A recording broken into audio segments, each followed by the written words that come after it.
Welcome to Catalan country, then to the small town of Montmeló, 30 kilometres northeast of Barcelona, to the Circuit de Barcelona, Catalunya. Next round of the FIM CEV Repsol Championship. The weather is gorgeous here. 30 degrees and the sun is out. Track temperatures will be reaching 50 degrees later, and you can still hear the echo of MotoGP bikes as they were here just a week ago for the Circuit de Barcelona round. And it's an all-new format for 2015 in the FIM CEV Repsol. If you're not aware of it, it now incorporates the Moto3 Junior World Championship, the Moto2 European Championship, the Superbike European Championship. It's broadcast all over the world now as well, and we should be in for some amazing racing today from one of the most exciting and talked about series in existence. My name is Luke Wilkins. Joining me is Harry Lloyd from MotoGP.com. And Harry, I think it's fair to say, with 70% of the current crop of World Championship riders coming from the CEV at some point, this is the proving ground for the best young talent in the world, is it not? Yeah, certainly. I mean, it's almost easy to name riders who haven't raced in the Spanish Championship at this point. And it's not just an excellent opportunity for riders to develop, but also for teams. You know, we see a lot of the Moto3 teams especially have junior teams in this series to help them develop mechanics, bikes and the riders to then move through the World Championship. Well, I think that's one of the key elements there. We talked about developing the best young talent that we see on display today. Some incredible young 14, 15 and 16-year-olds from around the world of racing. But as you said, there are rules in place for the Moto3 Junior World Championship that mean they get up to 1,000 kilometres over a race weekend to develop the bike. And while the technical regulations are very similar, in fact identical to the Moto3 World Championship, there's no development freeze, is there? No, certainly not. In the Moto3 World Championship, you're allowed one upgrade throughout the season. Here we have Scott Redding, another alumni of the series, now racing in MotoGP on a factory Honda. So clearly this is, you know, really the first stepping stone to get to that World Championship stage. No, totally. And if you look back at some of the past people who've come through the CEV Championship, I mean, in Moto3, the last two champions were Alex Marquez and Fabio Quartararo, winning in 2013 and 2014, actually walking the title in 2014. To be fair, out of 11 races, 1-9, finished second in the other two. But we've already had two races this year so far. We had a race at the Circuito de Algarve at round 1 on the 26th of April, and then Moto3 had an extra race on the 16th of May as part of the MotoGP weekend at Le Mans. And currently we have Aaron Canet leading the championship. Yep, certainly. He's gone second and first in the two races, and that race at Le Mans is really a good chance for all these riders to display their talents in front of all the MotoGP teams and riders to, you know, start lining themselves up for some rides in the future, because, as I've said, this is really the stepping stone to move forward in the World Championship. Totally, and Aaron Canet is in the junior team at Skrelec Galicia 00 bike, obviously teammates in the World Championship with Fabio Quartararo and Jorge Navarro, and you can get a glimpse there of Juan Mir. Now he is on the Leopard Carme racing machine, the same team as Danny Kent, who's currently leading the Moto3 World Championship standings, and he has the actual same engineer, I believe. Yep, they do, both the same engineer, so that helps not only Mir but also Kent. You know, they're able to try things on this bike, as you said, with the extra amount of testing, and also the less strict rules on development parts. They're able to bring in new parts and try them here before they implement them on the World Championship stage. Well, as you said there, I touched earlier saying they get 1,000 kilometres a weekend in the CEV. If you take into account 2 days of testing, practice day, 2 qualifying sessions, and then the race. With a normal race weekend, you'd expect about 250 kilometres, so you can see why they get a chance to develop the bikes. But Mir sits on pole, and as I mentioned, the way this works is they have 2 qualifying sessions on the Saturday, take the best time overall from those qualifying sessions, and Juan Mir sets a 1:51.058 to take pole position, which was actually quite impressively ahead of Aaron Canet, who leads the championship at the moment, as I mentioned. But Mir should be up at the top of the championship, but crashed out obviously at the last race in Le Mans. Yeah, unfortunately Le Mans had a pretty bad qualifying way down the grid, much like Danny Kent in the World Championship that same weekend. And then Mir had an excellent ride through the field, got to the front, and then just lost it. Yeah, man, from 27th on the grid, the race even was red flagged after the first, an incident in the first lap. So they reset it with a 12-lap race, and as you say, he cut through the field like a knife through butter. And it was so frustrating for him. He'd just taken Canet, got to the front, and then he crashed. He lost the front, and it was over for him. But he did put on a show in front of the whole of the world that were watching. So it's a MotoGP weekend. I'm sure it impressed a few people. And that is the man there, Aaron Canet, in second place on the junior team Skrelec Galicia 00 machine. He qualified just 0.075 seconds behind me.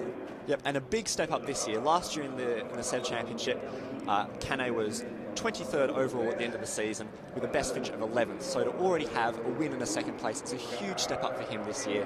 And clearly that change in team has really, you know, allowed him to demonstrate just how quick he is. No, totally. He's definitely showed potential, and I mean, you can remember how just young he is. He is only 15. He comes from Valencia in Spain. A lot of the riders in CEV Repsol, which you'll see, do come from the Spanish area, but we have riders from all over the world. We have riders from Finland, we have riders from Japan, we have riders from Malaysia, and there, obviously, Cole Powie. Yeah, one of the big surprises of the championship. He's currently third, as we can say, and in Le Mans he finished second. This surprised a lot of people.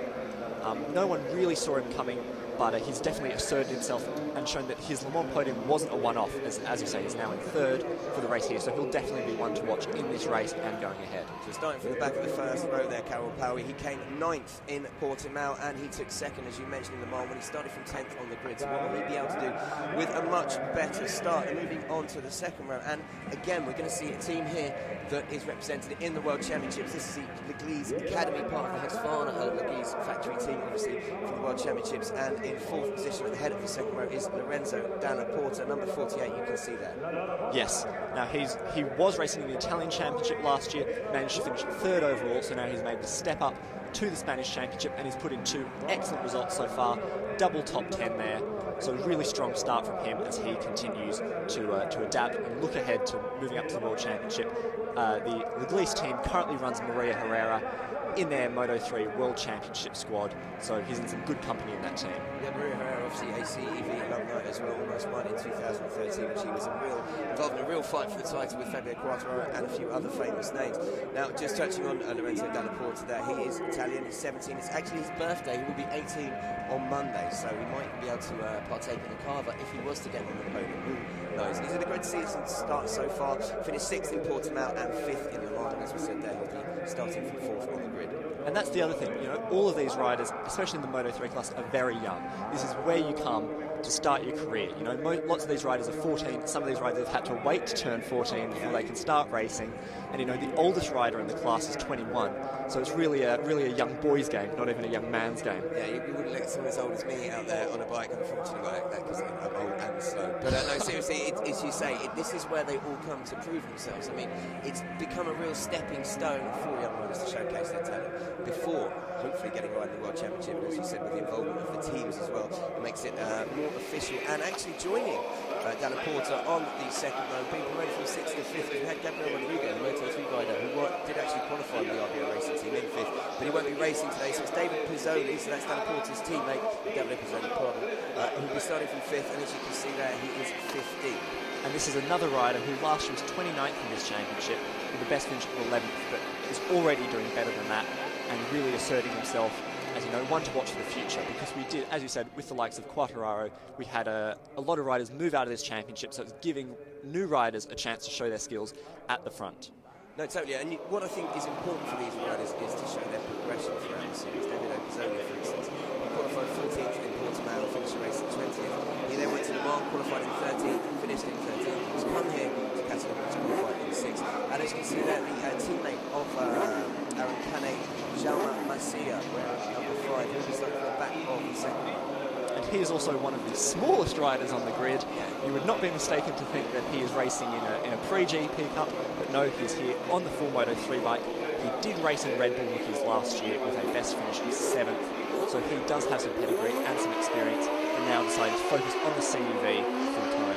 Just 14 years of age. He hails from Valencia as well. A number of riders in this Moto3 paddock do hail from Valencia, and he crashed at the first lap at Le Mans. It was one of the riders who was in the incident, which also led to the red flag, and scored no points, but he had finished 8th in Portimao. And there's Bo Benchner, the young Dutch rider for the Dutch racing team, number 18. Yep, another example of riders coming to Spain from different countries to try and really hone their skills.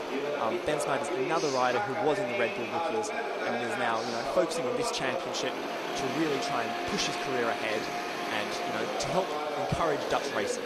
Yeah, and Benchner actually still competing at the Red Bull Rookies this year, won the first 2 races at Jerez, and the product of the Dutch Academy, and he finished 4th first on that in Portimao, and actually stood on the podium in Le Mans, and he will be starting from 7th in front of the 3rd row. Everyone is the same moving up position because of Gabriel Rodriguez racing. Lorenzo Petrarca there, 17, number 8, and he is from TMR competition team. Yep, he's on the KTM bike. As we said before, you know, you see a lot of the same bikes you do in the World Championship here. The likes of KTM, Mahindra and Honda all using this as a chance to develop their bikes. So you see a lot of official KTM and Honda technicians here in the factory shirts, using this to collect some more data, try out some new parts, test a new fairing or two, and see how it all helps the bike. Well, as you mentioned as well, it's about easing the progress up from the riders into the World Championship. If they are already used to the machinery and the bike, it's one less thing for them to learn after they've learned the circuits. Right, and then moving on to the first of our Asia Talent Team riders, Adam Noureddin, who is now, I believe, 17. He recently had a birthday, and he is in 9th place. We started from the back of the second row. Yeah, and third row. And this is another example of, another series helping to bring through riders, obviously compete in the Asia Talent Cup, do well there, and you have the chance to come, compete in the CEV, and really show just how good you are against the best of the best. Totally. Adam Noureddin is from Malaysia, from a town called Batu Pahat, and you also have two other riders from the Asia Talent Team, Kaito Toba and Yuta Date, both those guys from Japan. As you say, all three of them competed in the Shell Advance Asia Talent Cup. Now coming over here to the CEV as a team, working together, to take the next step forward, and they've actually, you've seen huge amounts of progression from this team already through the two races. Yeah, you see them go out a lot together to help learn from each other, and we've just had the Dunlop tyre sheet come in, and we can tell you that most of the top riders are on a medium front and soft rear, apart from Powie, who's running the medium rear. Ben Schneider as well is also gone with the medium rear, and towards the let's have a little bit. Yeah, that's fine. So that's what the tyres in.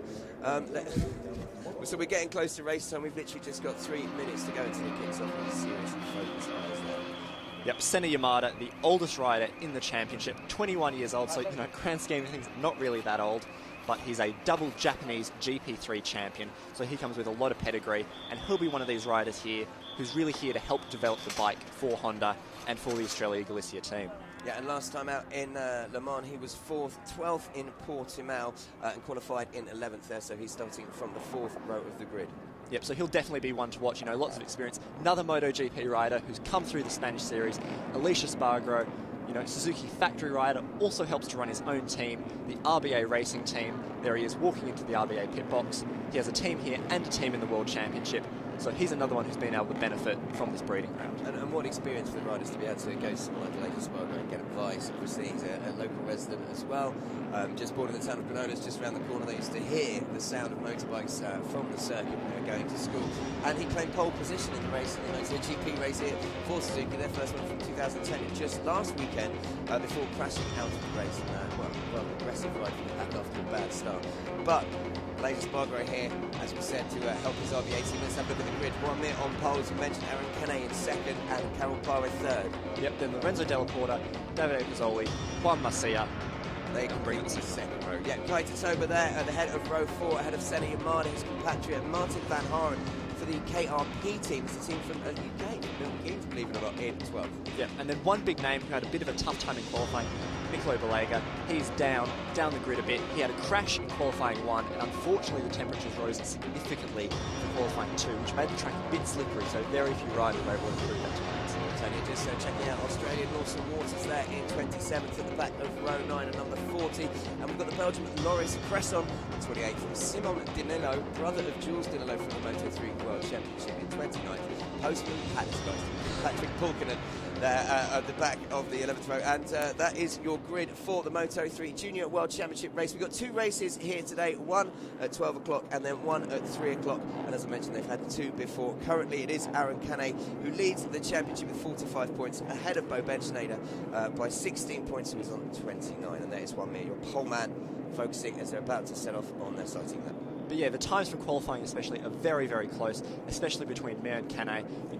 Barely 0.1 of a second splitting them, and then just behind it, Della Porta and Powie also on very similar times. So it should be a really good classic Moto3 race. This huge peloton of riders that we're used to seeing. We have seen in the past, in the first race in Portimao, we did see Balega and Mir actually disappear in the front and open up a massive gap. Balega actually falling in a clash with Mir, managing to remount and only just missing out on 2nd position, which was, I think he lost 15 seconds, but still was that far ahead that he managed to claim 3rd just behind Canet. Canet, I should say, 2nd. So the guys setting off then for their warm-up lap. Sunshine. It's an absolutely beautiful day. As we said, most riders with pretty similar tyres. We'll have to see if there are 1 or 2 guys who've opted for the medium option will have a bit of an advantage in the heat. Tyre conservation will perhaps be a bit of an issue, but generally on the Moto3 bikes they're not quite as bad as on some of the bigger bikes. And as we can see, we have the turn 1-2 section, the first chicane, which is has been a site of some big moments, especially in MotoGP. As was mentioned earlier, Alicia Spargo did sadly go down after his aggressive ride in the race, and he touched Cal Crutchlow on the opening lap through that section. Cal Crutchlow was not too happy with that, so hopefully all these Moto3 riders are able to stay upright on that first lap, and we can have some really good close racing.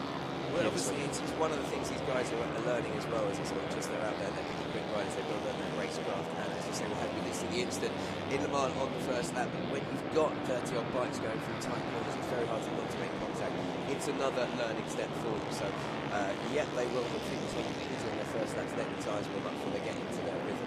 And there is your pole sitter, Aaron Canet, 44, the Junior Estrella Galizia 00 Honda. Taking his time at the back of the siding lap, you know, maybe allowing everyone's tyres to get a bit cold on the grid.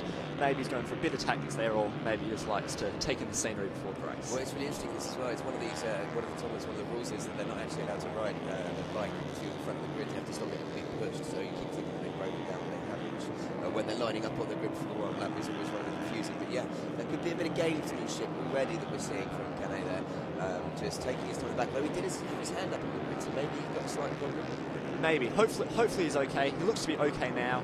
You saw some riders weaving around as they come down into turn 10. That's just to try and get heat into the tyres, because obviously you want your tyres to be at optimal operating temperature and not too cold, not too hot, so that you can get the best grip, get the charge off the line, and hopefully have a good race after that. And it's a 4.727 kilometre track here at the Circuit de Barcelona Catalunya. It's got 13 turns, 5 left-handers and 2 right-handers. But the 2 big left-handers, I suppose, the number 5 to number 10. I know we saw 16 riders go down just in the Grand Prix weekend at turn 10, known for their harshness because they spend so much time on the right-hand side of the tyre. When they flip it over to the left and it's slower, it can cause issues. Yeah, certainly. I was out on track during qualifying and saw at least 3 Moto3 riders fall at turn 10, so it will be a hot spot for crashes, and one that riders will have to be careful on, especially at the start and the end of the race. So yeah, we could see some big action there. And as you said, turn 5, there's also a bit of a bump coming into turn 5. That bump was hit by Alicia Spargo in the race, as we mentioned, resulting in his crash. So riders will have to be careful there.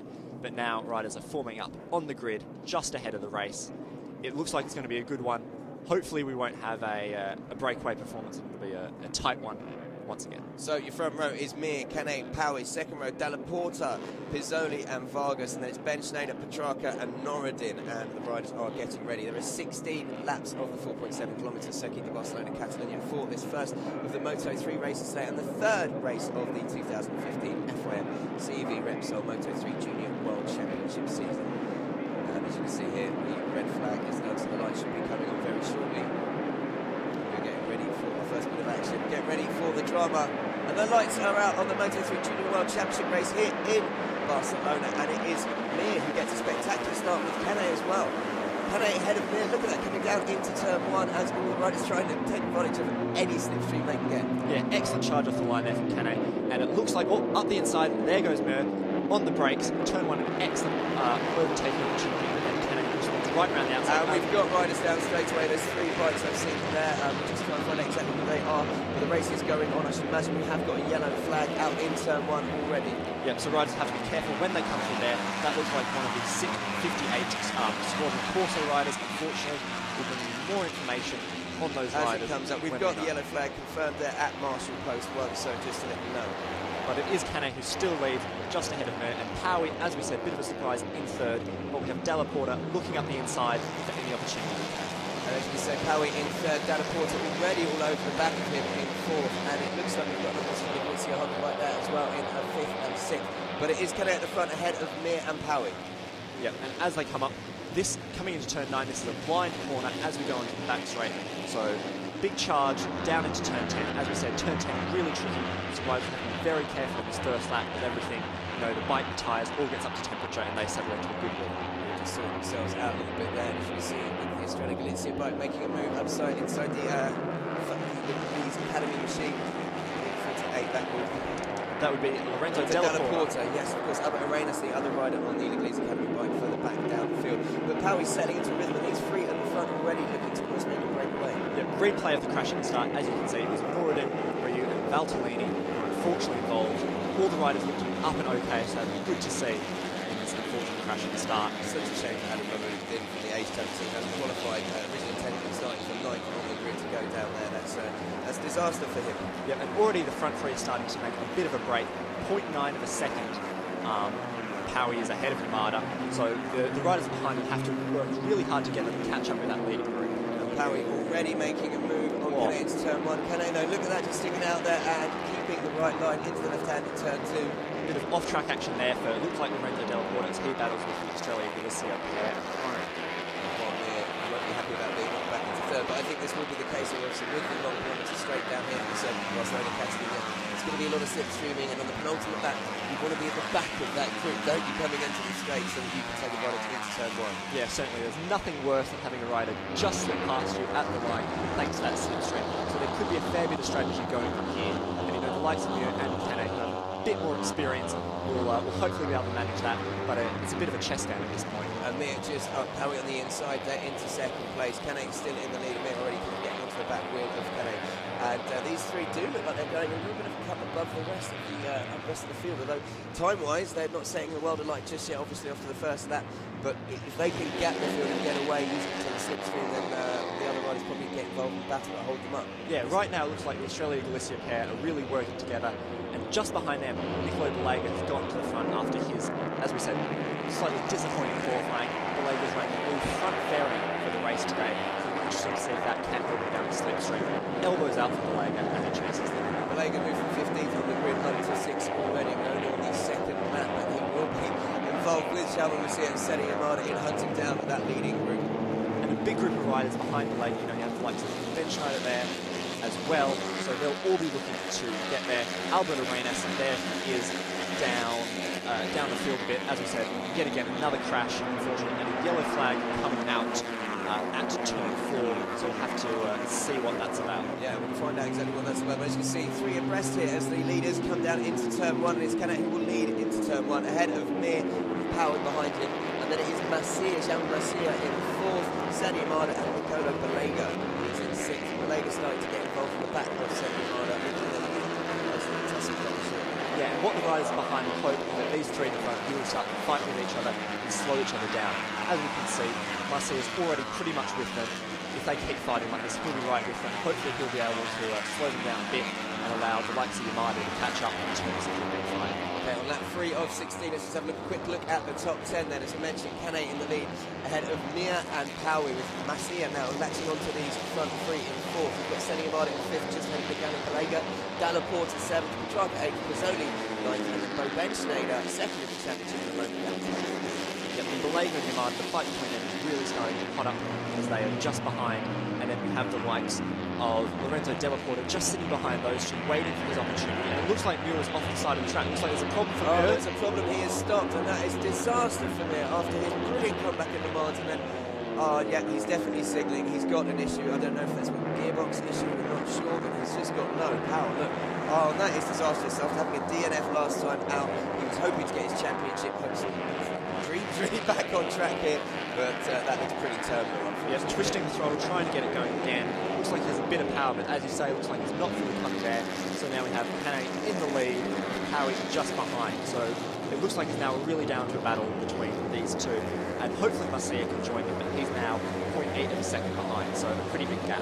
Yeah, I mean, already, as you can see visually on the screens there, Kane and Howie definitely seem to be moving away from Masia. And behind them, Balega now up into 4th. He's leading the charge. He's overtaken Yamada, Dalla Porta, and he's got Petrarca as well, but how long 4? Because they'll all come 4 across into turn 1. Look at that.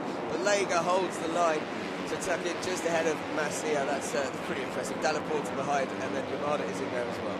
Yeah, that's the great thing about tracks like the Barcelona track, where it is a bit of a long straight. So you do have 4 riders into turn 1, all abreast. And here we have another 4, fortunately. Now, is that one of the Mahindra Junior Moto team bikes? Yes, it is. So that is Aaron Polanco. Yes, it is number 47 crashing out. It's a shame for them. And arrived through penalty for an incorrect grid position, believe it or not. That is for number 4, Tony Arbolino. Tony Arbolino will have to do a ride for penalty for being in the wrong place on the grid. He was supposed to be lining up. Yeah, so a really disappointing race so far for the 658 squad. Obviously run by Paolo Simoncelli, father of the late Marco Simoncelli. Yeah, he was supposed to be, lining up in 25th, and there's no question what happened there. It would have been 24th in the corner of Rodrigo, so maybe he got confused with Rodrigo pulling out. And actually, it looks like Masia is closing that gap now. It's down to under 0.6 of a second from Canet. Powie just 2/10 back, and as you can see, Balega leading the train, and he would want to get involved in the front. He has been dicey in the front of the last few races, and so it was so frustrating off the Portimao round to be mixing it with Mir and then just fall, I think, the penultimate lap, and give up his chance of the race victory. Yeah, certainly. Balega is one of the highest ranked riders from last season to stay in this championship. He's really here to try and win it this year before he moves on to the World Championship. And he's racing for the VR46 squad, so he has a pretty good boss in that squad. And as you can see, running 46, just like the boss, a bit of an honour for the Italian rider to be able to win. His other number is being run by somebody else. Yes, Alberto Arenas is running number 11 this season, which was Balega's number, but I'd say that running 46 is a pretty good compromise for the Italian. Well, it's good to see Masia hit now on the back of Powie. He has literally put this lead in the corner. Powie's looking a little bit back from Canet at the moment, but it's still Canet in the lead. His teammate trying to join in the front. That number 5, Java Masia. Yeah, Masia just behind there. You see a bit near his ball. Making a apologies there. It looks like he was going to cut up the inside of Powie. Powie looking back on track as they begin the drop down into turn 5. It dips into a bit of a bowl before we come back up to a wide turn 9 corner. So a really good race between these three. They all pretty good together. 0.2 separating them, and their lap times are all pretty close. We had Masia set a 1:51.7 last lap. It was the fastest lap of that leading trio, but now he's pretty much stuck behind those two for the moment. Balega 1.5 cents back. He's going to keep an eye on that gap because he does appear to be closing the other Italian. That will be literally he's got the bit between his teeth and he will want to get involved in the fight. But he's bringing with him Dalla Porta and Yamaha. And the move from Powie there into turn 10, really good move, hard on the brakes. He managed to just keep it there as Canet settles back into second. So Powie taking the lead in this race. I mean, that's pretty much briefly led earlier, but it looks like he's going to try and make a break in the front now. When he was behind Canet, it appears to look like in some sections he was a lot quicker, in other sections he seems to be losing a lot of time. So it'll be interesting to see if he can make a gap in the front and pull away. And this section of turn 12 and turn 13 is really important, especially for the Moto3 riders that have to carry so much corner speed, because it's really important to get a good drive onto the straight. Here we have Canet, perfect example of the slipstream, just trying to get past Powie, maybe coming out a bit too early, but then we have Masia just coming in beside both. There's confirmation race direction right at number 4. That is Tony Arbolino, right from penalty for the correct position, which is Tony Arbolino. Number 29 there as well, that's Juan Nunez there from Talavera de la Reina. He'll get a junior team. Finished 23rd at now 25th. Then here we see Arbolino in 14th, battling with maximum tackler for 13th, so he's in the points to this right from penalty. A real disaster for him, as he's going to have to go 60 k's all along the straight. As I said here, the straight's over 1k long, so it's going to be a big hit. Yeah, that will pretty much effectively any moving shot we have for this absolutely spectacular. But as you can say here, as we join right at number 29. Yep, number 31, Udadade. He was second in the Asian Talent Cup with 2 wins, and his teammates to Kaito Toba, who won the Asian Talent Cup last year. So both those riders getting a chance to really move up to the first world stage in this junior championship. And as we can see there, it looks like Balega is gaining on these leading three as they start to dice it up a bit. They are definitely being slowed up by the fact they're bringing it back in Powie there. You can see this coming up the inside of Masia, second. Canet still in the lead, but Balega's reduced their gap. Well, it was a second, just under a second last time around. It's a lot less now. Definitely is looking like he's going to join in the battle for the podium. And as I said, he has brought with him Dalla Porta, Yamaha and Alberto Arenas as well. Yeah, that's the other big thing in Moto3 is that riders will settle behind the rider because they're just happy to get a tow along, hitch their wagon to the train, and get brought up to the front. And now we have 6 riders fighting for the lead. As Canet zooms down the front straight, he has a half-second lead over Powie. So at a half-second, that's about when the slipstream starts to lose its effect so much. And watch Balega on Masia here. He might make a move into turn 1, and the Italian does. Look at that under brake. He's getting another point passing. Excellent. Here again, we have Arbolino, he'll have to come in soon, otherwise it'll be a black flag for him.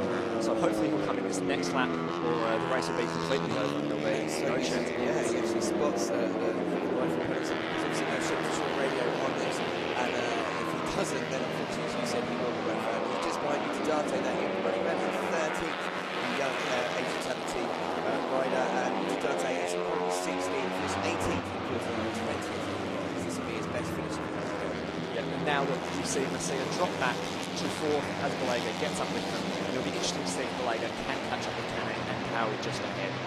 As the gaps are starting to increase, but Balega's lap is below 152s, whereas both Howie and Kane are in mid to high 152s. So he's got the pace at this point. Have to see how it goes. The quickest running track on that last lap was actually Junior Moto in 151.962. So I think we can say that no one's going to be pulling away in this group. That's often the case, as you said, when you have a long straight like you do here at the circuit of Barcelona, over because of the slipstreaming effect and as you said, turns 12 and 13. But Balega definitely hunting down Howie now in second place, and Masia there in 4th, ahead of Dalla Porta in 5th and Yamada in 6th. Yeah, really close race in the front. And we have a lot of guys also fighting for points down the order a bit. We have Vanhaeren on the FTR KTM, an interesting combination of bikes there, just ahead of Fernandez and Arbolino, as we said. Hopefully he'll come in this lap. And then Vanhaeren, the Dutch rider, racing for the RW team, again, have a Moto3 team as well, so they're looking to help other young Dutch riders come through and move up to Moto3. Let's go. Strate dropping down a tiny sprint here. There's some attack to another track, but it's dropped down to 17th. And now that's maybe just about wide and a corner. Kane still leading, and as you saw that, they're desperately seeking him to come in. Hopefully he's seen that you're a young rider and you're focused on obviously racing with the best. So it's quite easy to just wave you a signal from your pit box. Yeah, certainly. Now both the Australian and the bikes are all over the back of Della Porta, frantically searching their way through. And it looks like the front two, Kane and Howie, again have broken away a bit.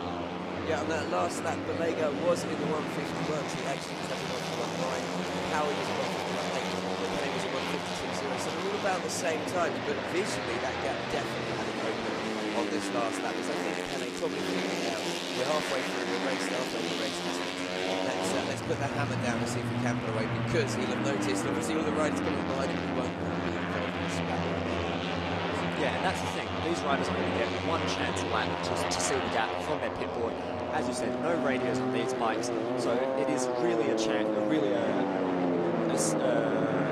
chance of, can I make this break, or do I have to just settle and battle for these riders behind me? And Howie's still sticking with him as they start to charge down to the straight. I was about to say, I'm really impressed with Howie. I've watched him here in Portimao, obviously, and in Mali. While he was on the podium, and the number of riders did crash out independently in that race. But this is brilliant performance, sticking with Kane in front. Well, he's actually managed, as you say, to lap quicker than Balega, Dalla Porta and Yamada behind him. But the quickest rider on that last lap was indeed, it was Howie, but it was 151.9. In fact, Yamada just picked him on lap time, but Howie, again, you can't write him off. It looks like he might be making the next turn one. No. It looks like a big moment there for Balega, who had to sit up coming down the straight. He's now dropped a fair bit back, as it is Masia who takes the lead of that following group. Jama Masia into third,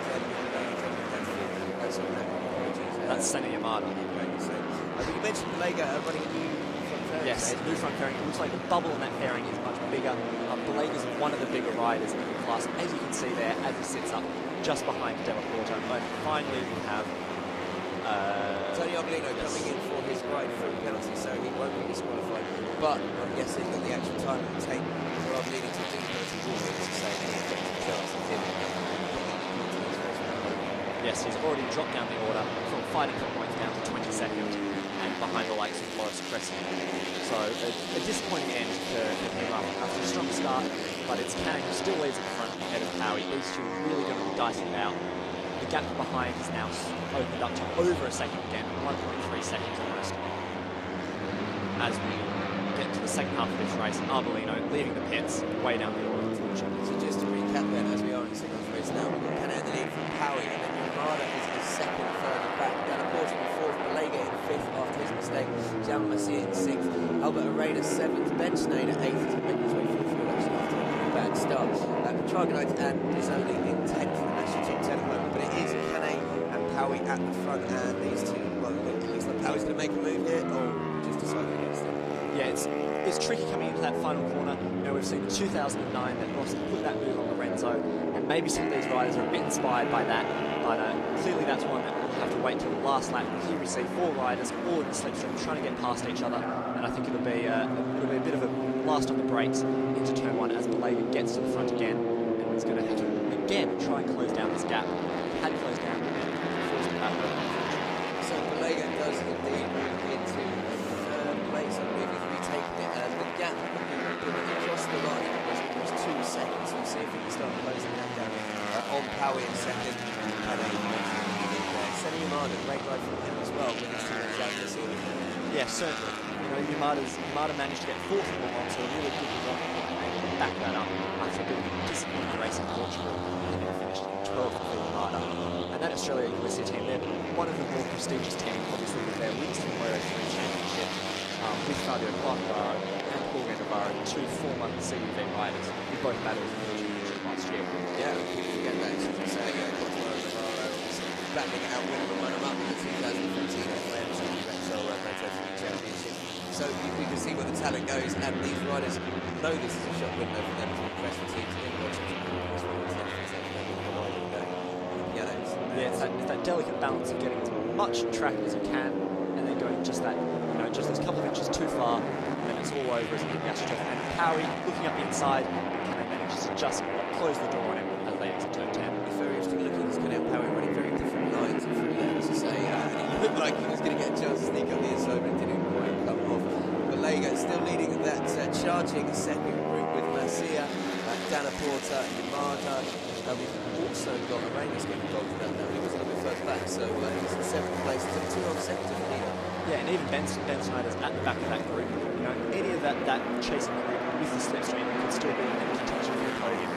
Depending on what Belega put in front, could still be in contention for the win as they join the train. Just as I say that, Masia takes the lead, and then it's one of the release bikes that goes through on the brakes. And it's typically, isn't it, that this group in the second group, the chasing group, will be much better off just sending it to run down front to but being the case there. Yes. They want to fight for every position. Yeah. And it was Dana Porter who has indeed moved up to say into 3rd place. And can they having a look at the inside of Powie there, but deciding against it? And that's the other thing we sometimes see in Moto 3s. We've had Kane lead a fair bit.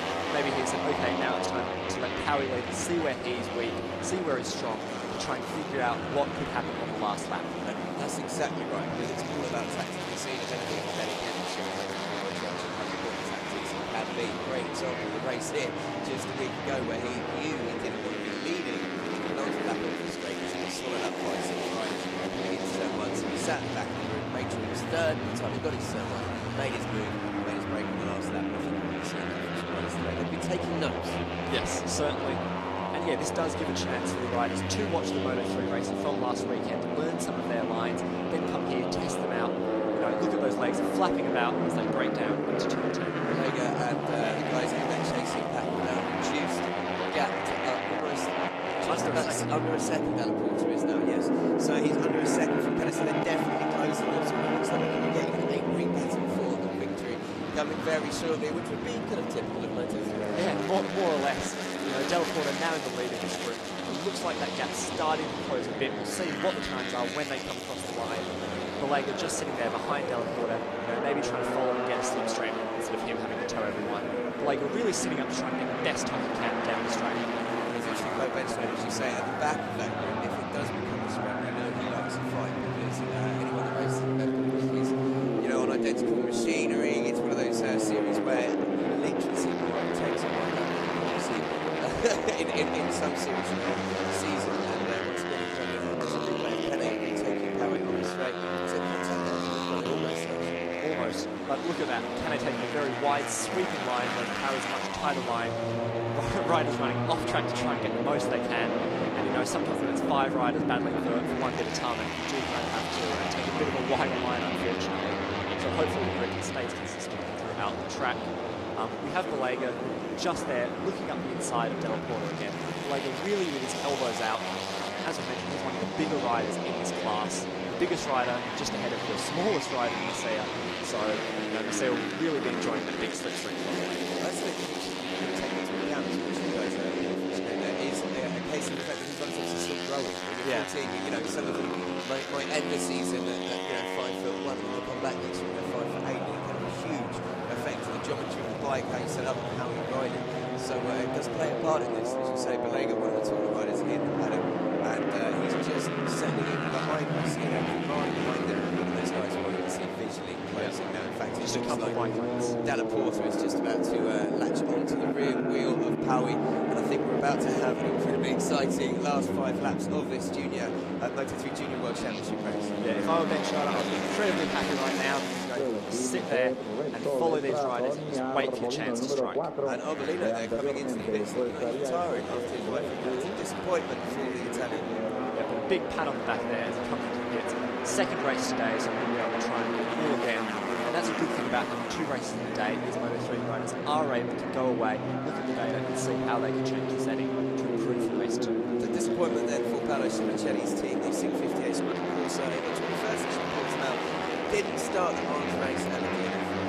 But let's get back to the front where Cane is leading by just under 2/10 of a second with Paui, Dalla Porta, Belega, Masia, Yamada, Ben Schneider, and Reyes. They're starting to get rather interested in the rear wheel of Paui. Yeah, but after those riders, there's a pretty big gap back to the likes of Petrarca and Pizzoli. Over 5 seconds back to Petrarca, 3 seconds ahead of Pizzoli. So it's really this front group in the race kind of battling for those remaining points. But any of this front group is still in it, as there's not more than 0.3 a second. It's a really nice battle before 12 foot down the foot as well between Captain Fernandez and Darte, Guido Fernandez and movement. But as you say there, they're still 16 seconds back to Patrick Buchanan in 17th. So Cane then leading with just 4 laps to go, lap 13 of 16. But number 11, Albert Arenas, he is also someone that is looking for a result of the DNF in Le Mans. He finished 5th in Portugal, and it would be great for him to get the Yeah, certainly. And it looks like again that these front 2 riders are able to increase the gap a bit. So I think that this pursuit will be able to close in the second half of the track, whereas the first 2 riders clearly are good through the first 2 sectors. Time's definitely starting to drop a bit as well as leading group in 1:52s compared to kind of just 1:52.0s, 1:51.9s earlier. So obviously the temperature massively affected it, and the track really heating up. I think we mentioned earlier how the temperatures already at 30 degrees, the ambient air temperature, track temperature, well above 50 degrees. Yeah, certainly. In warm-up, you see pretty close times in qualifying, and in this race, for the most part, they're half a second off their qualifying times. Paui there made, it looked like he was going to make a move, and he pulled out on the straight. It was the fake maybe, and then he's decided to stick with him for one more lap just behind him. And Belega, starting to run for each other in that chasing pack, so not able, as you say, to completely close the gap on the front two. Yeah, and you say about how that's a tactic we've seen a lot in Moto3, especially throughout both the Spanish Championship and at the World Stage. The riders will purposely leave the slipstream just so they can sit behind and keep watching and waiting. Because if you don't have to lead, that was rather impressive to tell me. His teammate Senna Yamada there, who just stuck out in the middle, didn't look like he was going to get it stopped, but I think we're starting to see this chasing pack deciding, right, enough's enough. There's only 2 laps to go after this one. Let's hunt them down, let's get involved. As you say, Belega and it is Dalla Porta, guys in the front of this chasing pack, the battle for third. There is incredible because we have got Masia, Yamada, Ben Schneider and Arenas just behind them. Any one of those guys could be seeing on the final step of the podium if they can even catch the front 2. yeah, and it looks like again that Cane and Power the other break right at the front, 0.8 gap now. So it looks like if they can just stick behind each other and wait to the last couple of corners, that they'll be able to pretty much secure themselves a 1-2 finish. And it's how they finish in that 1-2 that will be decided later on. Now, if you mentioned it, Cane and Power on Honda's, Dalla Porta is on Husqvarna, and Belega is on a KTM. So there is a huge amount of the difference in symmetry we see in the World Championship, but as you can see from their performance levels here, not a huge amount of differences in the bike's performance. These guys Yeah, certainly. That's one of the great things about the rules in Moto3 is they all make some bike are pretty much as competitive as each other. So you don't get a huge advantage by being on a Honda or a huge advantage by being on a KTM. As they come roaring down the straight, everyone's able to sit on the slopes of each other, so there are big differences. So there you can see the gaps. Cane leading on the straight into the penultimate lap from Paui by just over 1/10. Dalla Porta is third, Masia fourth, Belega just marches up the inside into turn 1 into third. And he leads over Albert Arenas, who has come all the way from the back of that group into fourth. Brilliant slipstreaming down Up the inside there as they come around turn 4. That was an excellent move there. You know, these riders will have to be really careful about riders slipping up the inside, especially at turn 12 and turn 13. There's not too many chances to fight back once they slip through. And Power now is interesting. Power, as you say, taking very different lines. He keeps looking like he's putting out to have a look at it. Sussing out where Canny is strong on the brakes and where he's not so good. He fancies his chances. It's been easy. At no point has Canny got away from Canny. So maybe he's got something in reserve. Yeah, certainly sitting there comfortable. It looks like the gap is staying pretty constant, 0.8 of a second. You know, the two in the front and then Balega leading the charge in third. But if I were Balega, I'd still be very worried about this gaggle of riders just behind us, as there's going to be some aggressive moves on this last lap. I think we could see more of taking this last lap yet, to be fair, than you see in Formula 1 season. And look at this going on here, as they say, they're all coming around different lines as they take a big turn 10. And they're trying to start building up the speed now. Arenas up to third. And this is, I think, going to be crucial now. Positioning coming out of turn 13 onto the straight for the, effectively half of the points at the time. Because going to so much of this is going to be great. We're going to get 60 minutes. Yeah, Balega will be using this as a practice run in case he finds himself in a similar situation in the last lap. You know, so maybe it's not best to be leading like Arenas is at the second. Watch Bentley from the back of that group. Teams cheering on their riders. You know, to last lap is really push it. Canet's going to have his work cut out to get ahead of Powie. As we said, Powie's been able to just sit behind it with ease. And that is Mercedes come up, and then Balega in the inside to keep third position. Unbelievably, Balega's done brilliantly there. But it is still Canet from Powie at the front, and now Canet has pulled the pin. Look at him, he seems to have put a couple of bite lengths between him and the Malaysian rider. It's, maybe it's just me going mad actually, but these two definitely locked to the battle. And it's clear at the front as that group behind is getting really physical. It looks like they're looking for it at every corner. They're trying to slip past. So maybe Balega's size will help him a bit on this last lap. He is, as we say, a bit bigger than him. And I think it's fair to say the front two are safe from this chasing group, but this is where the action will be taking place. Currently, well, we've got Masia, we've got Dallaport, we've got Arenas, we've got Balega, we've got Yamada and Benchnader. They're all mixing up. Benchnader sitting at the back of the group. We've been most of the race so far. Yeah, Senna Yamada looking really aggressive here, so he could be one to watch as we enter this last stage of the final lap, as he sits just behind Balega with Dallaport currently in that third position. But has Canet got the race sewn up at the front? Has Powie got something? Well, look at this. Powie's pulled out. He's trying to try and take him on the inside. He's turn 10, but going to run it wide, I think. He's taking a different line. Canet on the inside line of Will. Canet closes the door and pushes it a bit wide, just off line. Bit of a twitch there from Powie as well. Now they start building to these right-handers into front straight, and as you can see that I was expecting context, but there wasn't. Canet is still holding the lead then. Can he get across the line first to take victory here in Barcelona? Oh, and a slide off there, that looks like... That's Masia down. Unfortunately for him, his race is over. He looks to be okay though, and it looks like Canet has secured the victory ahead of Powie.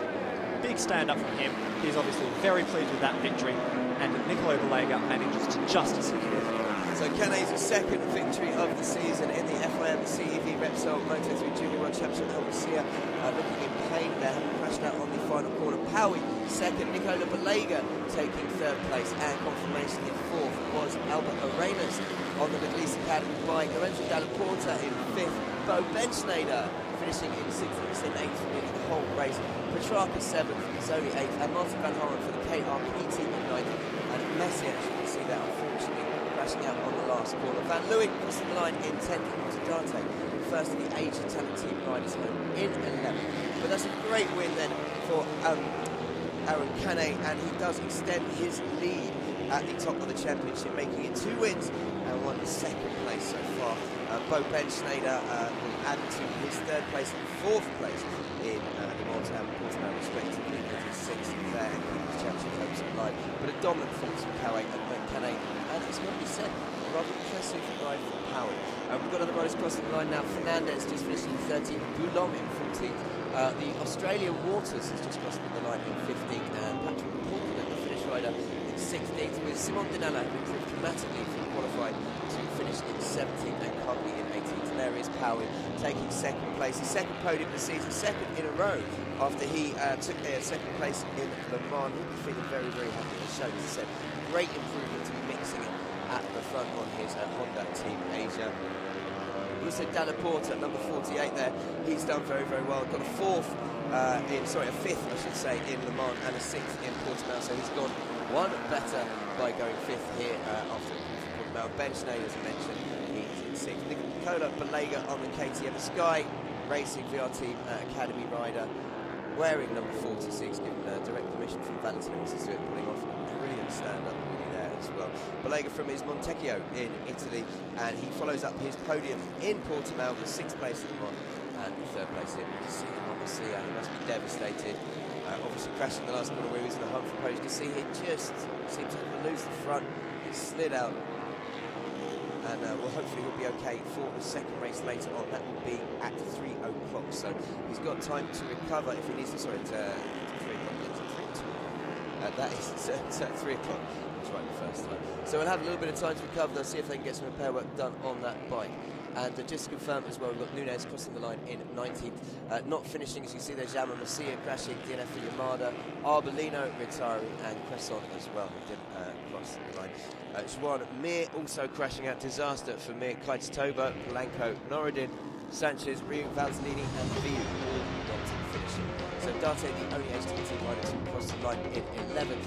And let's have a look at the final results there. Confirmation that Aaron Kane, as mentioned there, took the race win by 0.083 seconds ahead of Nicola Balega. Powie, with Nicola Balega on the final step of the podium. Albert Arenas on the Hafana led home his teammate Lorenzo Dana Porter in 4th and 5th. Bo Benschneider on the Honda in 6th from Holland. Petrarca on the KTM in 7th. Pizzoli in 8th. And Martin Vanhaeren in 9th. A good ride there for Martin Vanhaeren, improving from 13th in qualifying. His best finish of the season after 14th in Le Mans and 11th in Portimao. Tony Arbolino, just to remind you, well, he retired from the race after being forced to serve a ride-through penalty for incorrect grid position lining up. Thomas van Leeuwen then rounds out the top 10 on the Calix KTM. Yuta Date, as I mentioned, the only rider from the Asian Talent team to finish in 11th. And Maximilian Kapler on the FTR Honda in 12th. Fernandez 13th. Enzo Boulon was in 14th, the French rider, and Lawson Waters, Australian, 15th, Polkinen 16th, Danilo 17th, and Carpi 18th. So then, race 1, which is race 3 of 12 of the Moto3 Junior World Championship 2015. Race 1 is done and dusted. It's time to go down to Harry, who will be in Parc Ferme with your race winner, Aaron Kane, to get his reactions. The riders there, as you say, just gathering around their bikes. Celebrating Balega with his team, his 3rd place means a lot to him, and he's under a lot of pressure to form this year as well, because a lot of people expect him to be the big thing. But let's hear from Kane. So a close race there with Powie, but you're able to get the win and extend your championship lead. How does it feel? Ha sido una carrera muy divertida con Powie, nos hemos divertido mucho adelantándonos, ha habido una vuelta que él me ha podido adelantar a mitad de carrera, me lo he pasado muy bien, la verdad, hemos disfrutado muchísimo. Ha sido una carrera de físico realmente porque hacía mucha calor, pero ahora no celebrarlo mucho y esperar ya la segunda carrera. Not this possible. Okay. Thank you. Aaron Kane there, victorious in the Moto3 Junior World Championship race, 2nd win of the season, and just a brilliant performance from the young man. We're going to have a little look back now at the highlights from the race. Kane, as I mentioned, just a great start to the season, 2nd in Portimao, 1st in Le Mans, and he got a great start with Mir swerving off the line there a little bit. But it's such a shame for Mir, he had to retire because he led into turn 1, but as you can see, Kane was not exactly showing the brakes. We had 3 riders go down, including Norodin from the Asian Talent team. And Powie there, as you said, was leading the race before Kane took the lead, and he didn't really look back, did he? Head down, and he was off. Balega was the man that started to get the chasing pack involved. Look at the contact there Balega had with Masia down the straight, and Powie and Kane were in a class of their own throughout the race. Unfortunately, Tony Arbolino shown there, as I mentioned, he had to retire after his ride through penalty.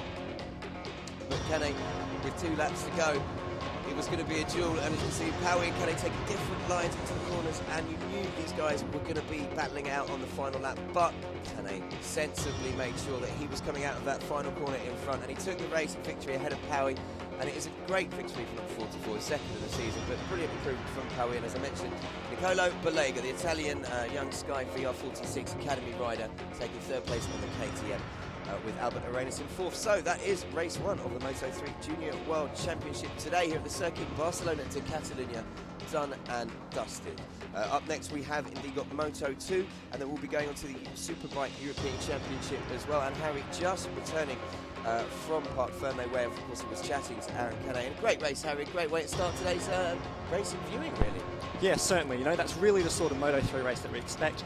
A lot of tactics and a lot of close racing. The slipstream, as always, very important, but Canet was clearly happy with that win and clearly overjoyed to extend his championship lead once again.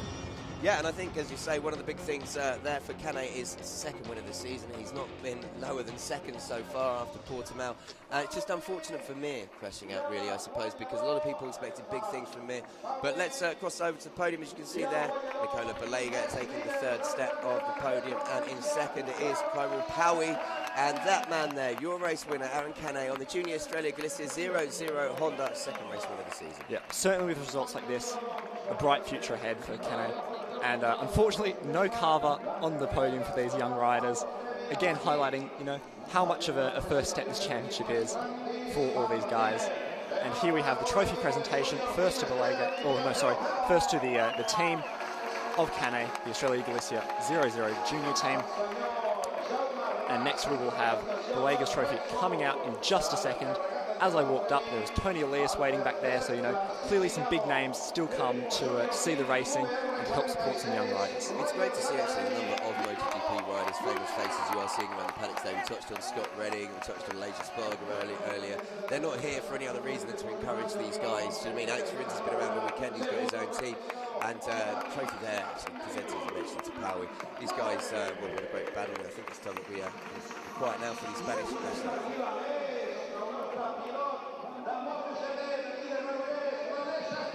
Oh, but there's a surprise, because look, Leija Sparger is coming out to present the trophy to Canet.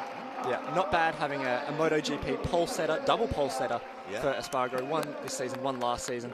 And as you can see, Canet overjoyed, happy with that win. You know, pretty solid championship lead now. Clearly a title favourite. And, you know, really so far a season similar to his predecessor in Fabio Quartararo. So he's really, you know, carrying on the honour of that Australia Galicia team and showing that they are one of the leading teams, not only in the Spanish Championship, but also again in the World Championship. Yeah, a certain amount of pressure comes with riding for the Australia Galicia team, but here is the Spanish national anthem.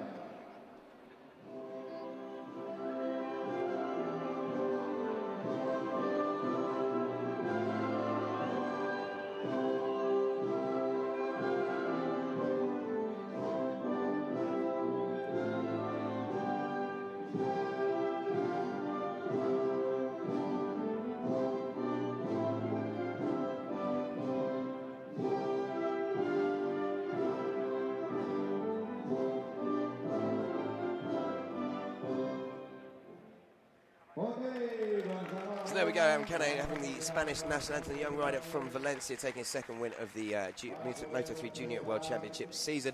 Coming up very shortly, we are going to have the Moto2 European Championship for you. But look at them getting involved. Spraying the fizzy lemonade, or fizzy water, I believe it is. Probably the most important thing to practice before moving up to the World Championship is your champagne spray. You know, really get that celebration down pat so that you can go up there and, you know, act like a pro. I quite like the idea of that, practicing spraying kind of fizzy water or champagne in the mirror, just in case you go ahead and win the races. But the little things that are really important in racing. Yeah, it truly is, actually. The guys there, they're just coming off the podium. So, as you can see, confirmation, Canet, Paui and Balega taking the podium for you there in your Moto3 Junior World Championship race. And we have another race at 3 o'clock later on this afternoon. But up next, it is Moto2 European Championship. Edgar Pons been dominant so far throughout practice and qualifying. Will he be able to take the race win to add to his victory he took in Portimao? Yeah, really good showing from Edgar Pons so far this weekend, as we'll get to in a little bit, benefiting from the wild card. But first, the Moto 3 standings. Yeah, Kane there extending his lead at the top then. He's got 70 points now, so after 3 races, 23-point lead over Power, who moves into second. Belega moves up into third with 32 points, and Ben Schneider dropping down from second to fourth. Yeah, but Lorenzo Della Porta in fifth, and unfortunately Mir in sixth. You know, only that one race finish so far for the 25 points ahead of Alberto Arenas, Senna Yamato, and Stefano Valtellini, who we saw unfortunately crash at turn 1 on lap 1, and his teammate then unfortunately having to do a ride through and then pulling in just after that. But still, you know, top 10 for Stefano is a very good result. Just running through finally, Lorenzo Petrarca there, completing the top 10 in the championship standings. Martin Vanhaeren, who's up to 11th for his points score finish today. David Sanchez 12th, Pizzoli 13th, and Jaume Masia, another rider who crashed out right on that final corner today where it looked like he'd be battling for third. I mean, he's pretty much guaranteed 4th or 5th, but he was making moves to try and steal the last spot at the podium. That's your Moto 3 standings. Yeah, and it's things like that that come with experience, you know, these guys. And now we have the Moto 2 race coming up. The riders and teams are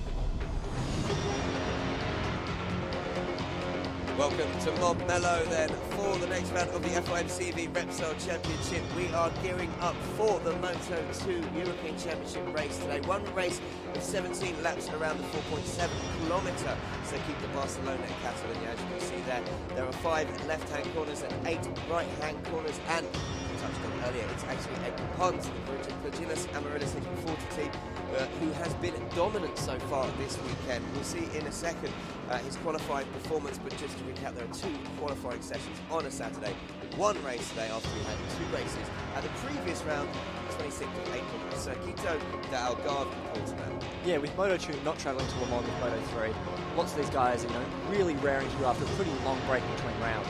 So they'll definitely be out there to, you know, get back into the swing of things and looking to put in some strong performances. And as you said, Edgar Pons really showing a strong performance this weekend so far.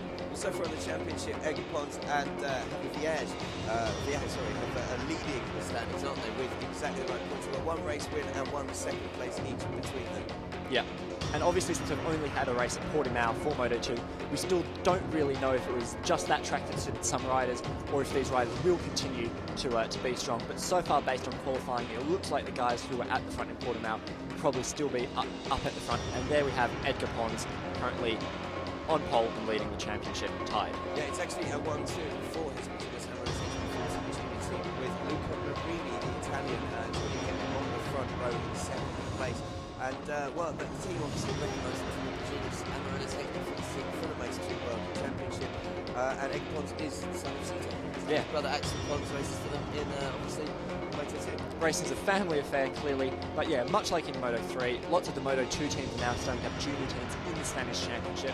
There's been some tweaks to the rules to make the Spanish Moto 2 Championship much more like the World Championship, so that you can have those riders who are able to easily step across. We've had the likes of Jessica Raff and Jordi Torres, who are past champions of this Moto 2 class, move across to the World Championship. And, you know, Torres took a win in Moto 2 in the World Championship, so clearly it's another breeding ground for future champions. Well, and as you say, we've had riders from this field who have actually took wildcard already this year. Steve Noble of the AGR team, who's racing in Moto 2 this year for the injured, who was actually Axel Pons, yeah, who was actually injured, who was replacing in the AGR team.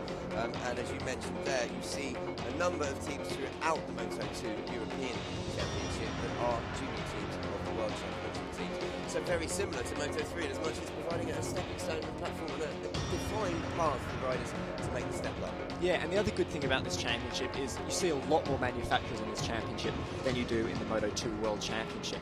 You know, it's not just completely dominated by Kalex. You have the likes of Suter, FTR, Kalex, and even some other frames like H43 and Ariane testing out their stuff here. And you also have the likes of Tech 3, which are also in the World Championship, here to continue to develop their bikes. And another thing that is so identical in Moto 3 and Moto 2 in the FIM CV Repsol World Championship is tyre supplies.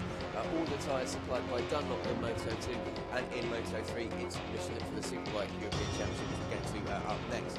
But yes, is that Marini? Yeah, as we said, they're not allowed. Don't worry, he's not had a breakdown. They're not allowed to ride their bikes.